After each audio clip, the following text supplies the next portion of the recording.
2차 북미 정상회담이 오는 27일부터 이틀간 베트남에서 열린다고 로이터 통신이 정치 전문 매체 폴리티코를 인용해 보도했습니다.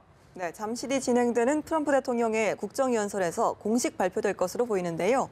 워싱턴 연결합니다. 윤석희 특파원. 네, 워싱턴입니다. 네, 트럼프 대통령의 공식 발표에 앞서 언론 보도들이 나오고 있네요. 네, 그렇습니다. 도널드 트럼프 미국 대통령과 김정은 북한 국무위원장 간 2차 정상회담이 오는 27일부터 28일까지 베트남에서 열릴 계획이라고 로이터 통신이 보도했습니다. 트럼프 대통령이 신년 국정연설을 앞두고 주요 방송사 앵커들과 오찬을 함께한 자리에서 밝힌 내용을 전달한 건데요.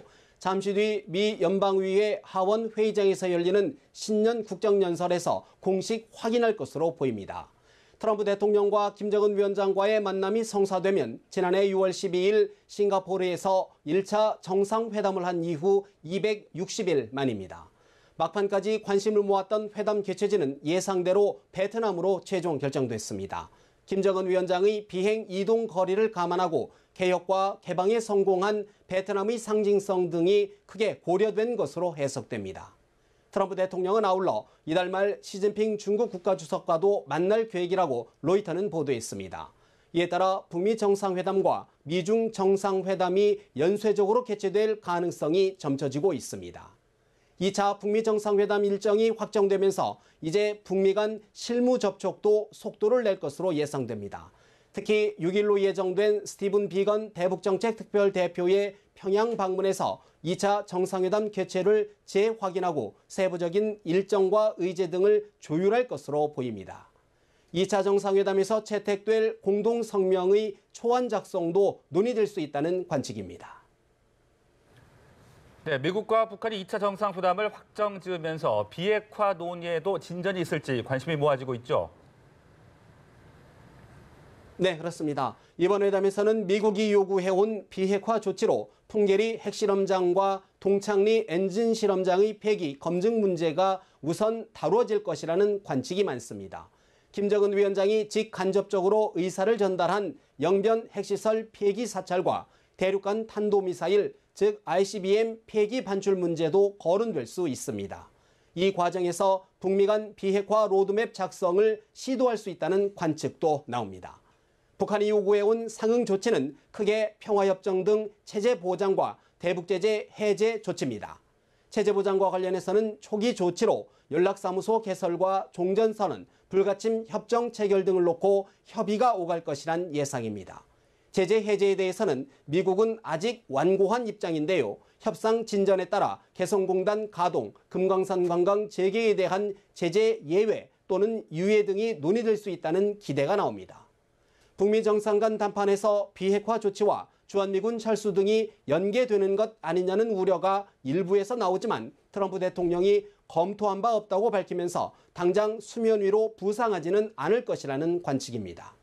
다만 2차 북미 정상회담이 단기간에 추진되면서 비핵화 등에서 큰 성과를 기대하기 어려울 수 있다는 전망도 없지 않습니다. 지난해 1차 정상회담 때도 장소와 날짜를 먼저 정한 뒤 실무 협상에 나서는 이른바 톱다운 방식으로 진행됐지만 큰 진전을 보지 못한 채 추상적인 공동성명에 합의했고 이후 실무 협상의 교착을 초래했다는 비판을 받아왔습니다. 네, 2차 북미 정상회담 확정에 대한 미국 내 언론이나 또 학계 등 전문가들의 반응도 좀 전해주시죠. 네, 북미 2차 정상회담 확정에 대한 미국 언론들의 평가나 반응은 아직 나오지 않고 있습니다. 다만 교착 상태인 북미 비핵화 협상의 실질적인 진전을 위해서는 정상 간 직접 담판이 돌파구가 될 수 있다는 기대와 함께 1차 회담의 전철을 밟을 수 있다는 우려도 적지 않습니다. 헤리티지 재단 브루스 클링너 선임연구원은 연합뉴스 TV에 2차 북미 정상회담은 비핵화를 향한 진정한 진전이 있어야 한다고 강조했습니다.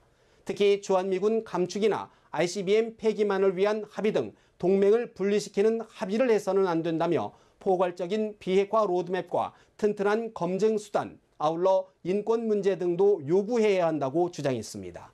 미국 터프츠 대학 이성윤 교수도 연합뉴스 TV에 트럼프 대통령이 해결책 없이 협상 절차만 연장할 경우 북한에 시간과 돈만 벌어줄 뿐이라고 우려했습니다. 앞서 미 상원 동아태 소위원장인 코리 가드너 상원의원은 북한은 여전히 미국의 안보에 명백하고 현존하는 위협이라며 북한과의 대화 목표는 완전하고 검증 가능하며 불가역적인 비핵화라고 주장했습니다. 대북 강경파로 분류되는 가드너 위원은 협상 내용은 상원에서 3분의 2 이상의 승인을 받아야 하는 조약으로 제출돼야 한다고도 강조했습니다. 지금까지 워싱턴에서 전해드렸습니다.